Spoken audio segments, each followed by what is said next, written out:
I was diagnosed with prostate cancer in April of 2009. I underwent a radical prostatectomy surgery in September of that year.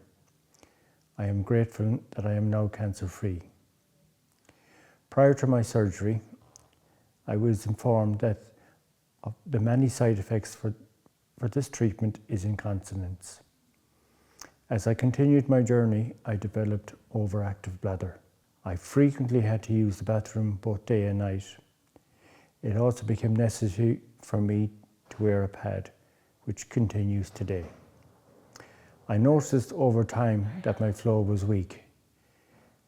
There was never any discussion around the management of this with my doctor because I thought it was normal, and I suffered for years in silence.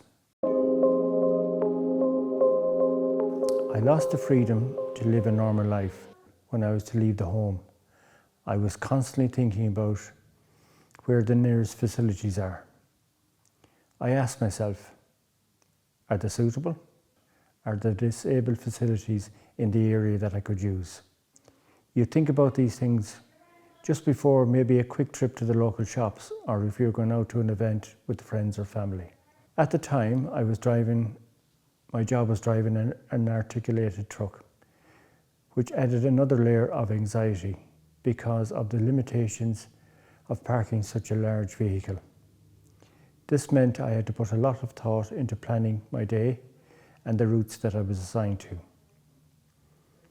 I had a golden rule: go before you leave, and also go before you get there. This has a big impact on your social life, which also leads to a big impact on your self-confidence and your self-esteem. One memorable experience I had was when I attended a major sporting event at our capital city. 10 minutes before the interval, I was conscious that there may be a long queue for the bathroom, so I decided to make my way to the nearest one. Unfortunately, I was not the only person to have the same idea.